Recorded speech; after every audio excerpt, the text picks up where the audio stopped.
তুতুল, কি হলো? কতক্ষণ ধরে খাবারটা নিয়ে বসে আছো? কতক্ষণ বসে থাকবে এভাবে? খাবার তো ঠান্ডা জল হয়ে যাবে, খেয়ে নাও তাড়াতাড়ি। খাচ্ছি তো বাড়িমা।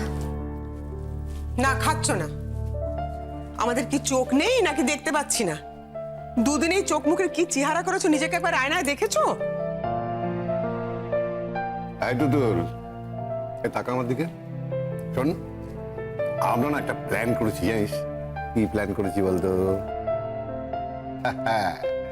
আমরা প্ল্যান করেছি যে সবাই মিলে একদিন এই শহরে যা যা দেখার আছে সব দেখতে যাব। জানি তুই অনেকদিন কলকাতায় আছিস, তবে এও জানি যে এই জায়গাগুলো তুই দেখিসনি।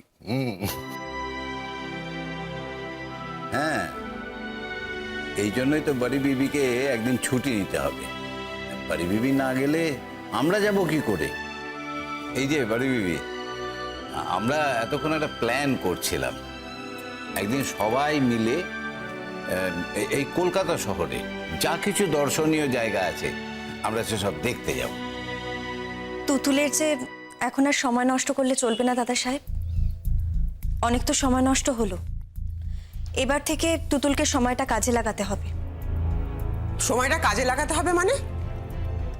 আমি তো সব সময় পরের বাড়ির ছেলে দোষ দেব না। সেই ছেলে তোকে স্কুলে ভর্তি করিয়ে দিয়েছিল, অনেক টাকা পয়সাও দিয়েছিল।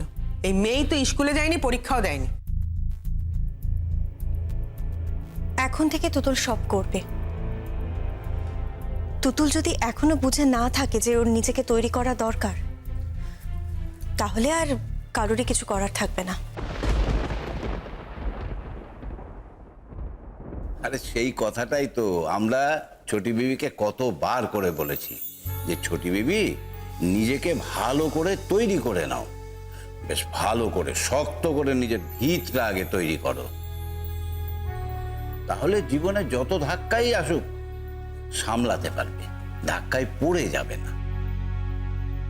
আমি একটা কথা বলছি বাবু, মেয়ে যে এবার এত রাগ করে চলে এলো, এত রাগ করার মতন কিছু হয়নি।